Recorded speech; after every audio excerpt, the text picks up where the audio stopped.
किसी ने क्या खूब कहा है कि जंगल में जो सीधे पेड़ होते हैं वो सबसे पहले काटे जाते हैं और जो टेढ़े मेढ़े तिरछे पेड़ होते हैं वो सदियों तक जंगल में खड़े रहते हैं। एक बच्चा अपने पिता के साथ एक जंगल में घूमने के लिए जाता है। वो दूर से देखता है कि एक शेर एक हिरन का शिकार कर रहा था। उस बच्चे के मन में ये दृश्य देखकर एक करुणा का भाव उदय होता है। वो अपने पिता से कहता है कि पिताजी, ये हिरन तो कमजोर है और वो शेर उसको खा रहा है, हमें उस हिरन को बचाना चाहिए। ये सुनकर पिता कहते हैं, लेकिन वो शेर भी तो भूखा है, अगर तुम हिरण को बचाओगे तो तुम शेर के लिए बुरे बन जाओगे। तो इस परिस्थिति में तुम क्या कर सकते हो? अब ये बात हम सब के लिए सोचने की है कि एक जगह जहां हम किसी का फायदा कर रहे होते हैं, दूसरी जगह किसी का नुकसान कर रहे होते हैं। जैसे एक सिक्के के दो पहलू होते हैं, उसी तरह अच्छाई और बुराई के भी दो पहलू होते हैं। तो सवाल ये है कि किसी आदमी को कोई अच्छा काम करना है, अच्छा बनना है, तो वो किस तरह का काम करे जो किसी को आहत ना पहुंचाए।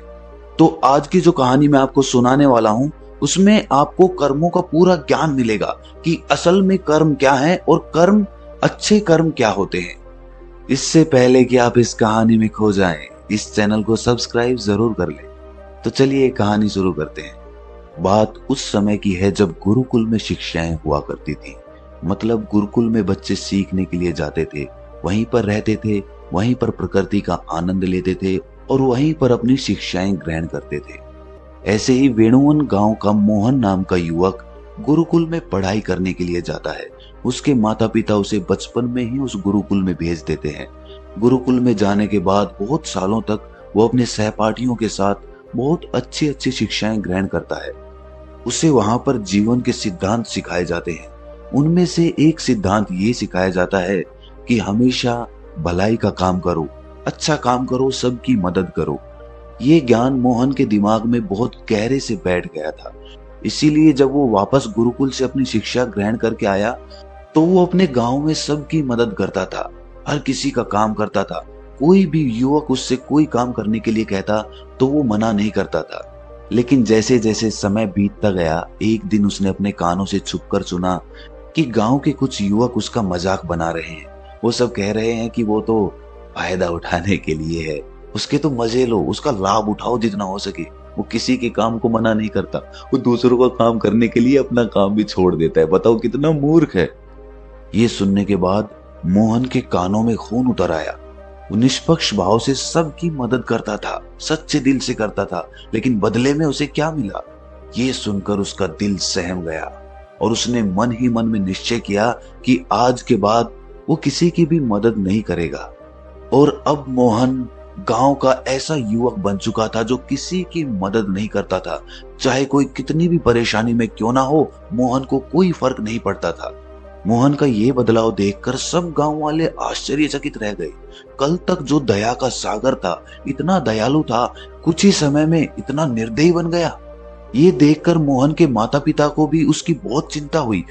उन्होंने अपने बेटे से पूछा कि बेटा, ऐसी क्या बात हो गई है, तुम इतना क्यों बदल गए हो?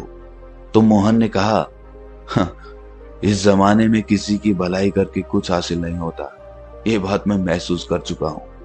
मैंने जीवन में जितनी भी गुरुकुल से शिक्षाएं ग्रहण की, वो सारी शिक्षाएं बेकार चली गई, वो व्यर्थ हो गई, क्योंकि ये संसार किसी का नहीं है। यहाँ सच्चे दिल से कोई किसी की मदद कर दे, उसको बेवकूफ समझा जाता है।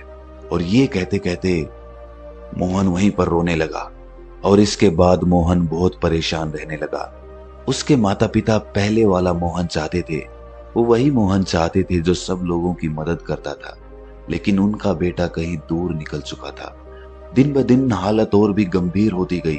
एक दिन उनके माता पिता को पता चला कि पड़ोस के गांव में एक बौद्ध भिक्षु आया हुआ है और वो मानव स्वभाव के बारे में बहुत सारी बातें बता सकता है। इसीलिए मोहन के माता पिता मोहन को लेकर उस बौद्ध भिक्षु के पास पहुंचते हैं। जब वो उस गांव में घुसते हैं तो एक औरत एक बौद्ध भिक्षु को बहुत जला कटा सुना रही थी। वो उसको कह रही थी कि इनको शर्म नहीं आती, भीख मांगने के लिए आ जाते हैं, सुबह सुबह अपना काम तो नहीं करते, दरवाजे पर आकर खड़े हो जाते हैं और पता नहीं ऐसी क्या क्या बातें। लेकिन बौद्ध भिक्षु तो भिक्षा मांग कर ही खाते हैं, उन्हें तो सब कुछ सहना पड़ता है। इसीलिए वो बौद्ध भिक्षु एकदम शांत खड़ा हुआ था। उसमें क्रोध का भाव तिनका मात्र भी नहीं था।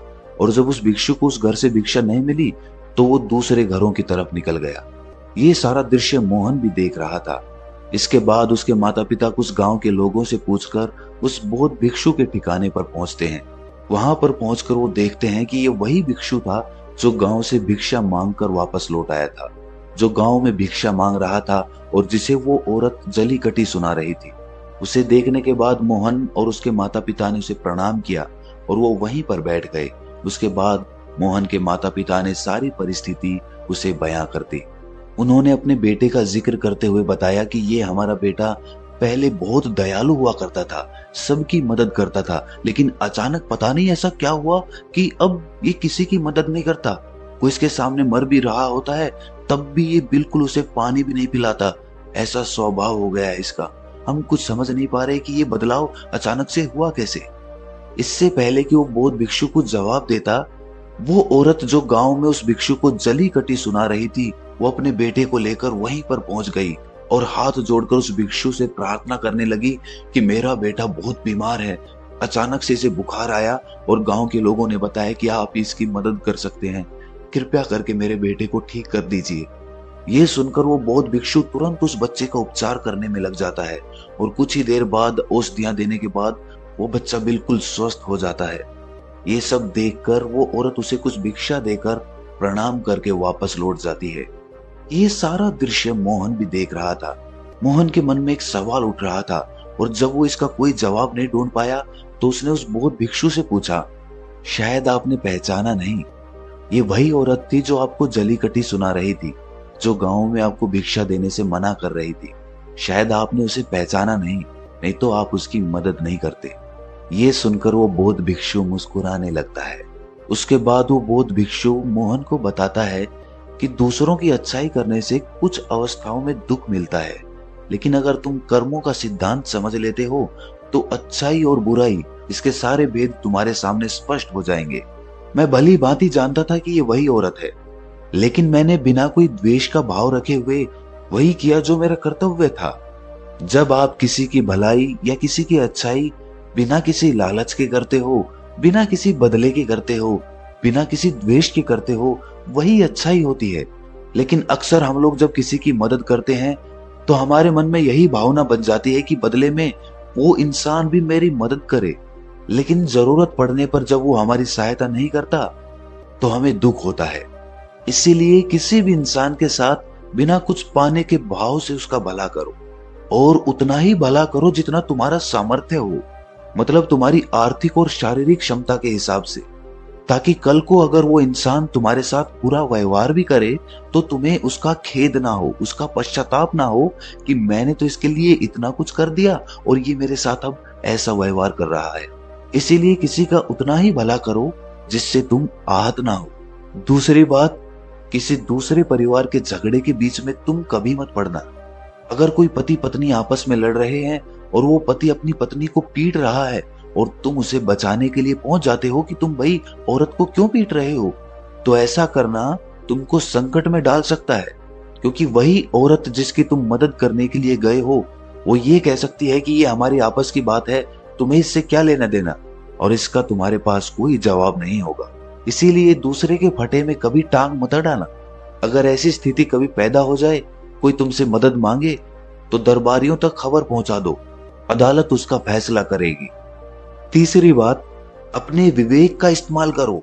अपनी आंखें खोलकर देखो कि किसे वास्तविक रूप से मदद की जरूरत है और कौन ढोंग कर रहा है, क्योंकि अक्सर लोग दया का पात्र होने का दिखावा करके आपको बेवकूफ बनाकर आपसे मदद ले लेते हैं। जैसे कि आज के युग में हम बहुत सारी जगहों पर देखते हैं, बस अड्डों पर, रेलवे स्टेशन पे, कि बहुत सारे छोटे छोटे बच्चे भीख मांगते रहते हैं। अब उसमें दो स्थितियां पैदा होती है।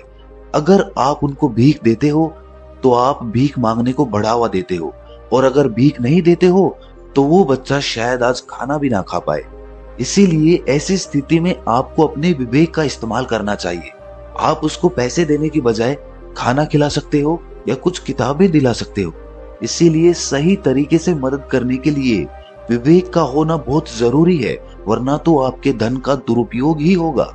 और एक बात जो समझने की है कि किसी की भलाई करनी है तो खुद की भलाई करो, क्योंकि अगर तुम खुद जीवंत हो गए, अगर तुम खुद बदल गए तो पूरा जमाना अपने आप ही बदल जाएगा।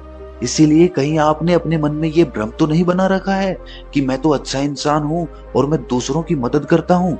तो वो तुम्हारा अहंकार का रूप है।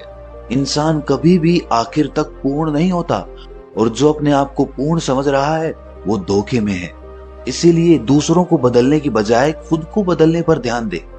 और इसके लिए आपको भीड़ में भी अकेला रहना सीखना होगा। आप सबके साथ हैं, सब में उपस्थित हैं, लेकिन अंदर से आप एकांत हैं, अंदर से आप शांत हैं, अंदर से आप मौन हैं। जब आप अपने एकांत को देख लेते हैं तो आपकी अंतर यात्रा चालू हो जाती है। अपने अंदर के एकांत का आनंद उठाने के लिए आपको ध्यान में उतरना होगा। आपको रोजमर्रा की जिंदगी में ध्यान को एक हिस्सा बनाना होगा, ध्यान को वक्त देना होगा। उसके बाद आप पाएंगे कि आपके अंदर के एकांत के समान आनंद इस दुनिया के किसी भोग में नहीं है, किसी वस्तु में नहीं है, किसी वासना में नहीं है। नदी के किनारे पड़ा हुआ छोटा सा पत्थर भी उस नदी के भाव से कट कट कर बहुत मुलायम हो जाता है। उसमें कोई दरार, कोई कोना नहीं बचता।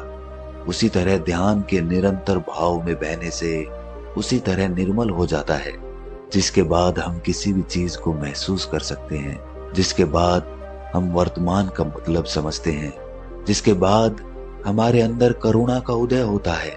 वो करुणा जो किसी विषय वस्तु से नहीं जुड़ी हुई। इसीलिए दोस्तों, आज से ही अपनी अंतर यात्रा चालू कर दें, अपने जीवन के आनंद को पहचाने, क्योंकि इंसान की जिंदगी बहुत छोटी होती है। पता नहीं कब आखिरी सांस आ जाए। तो जीवन के जो पल बचे हैं उन्हें उस परमानंद में बिताओ। तो दोस्तों, कैसी लगी ये कहानी आपको कमेंट सेक्शन में जरूर बताना, और अच्छी लगी तो इस चैनल को सब्सक्राइब जरूर करना।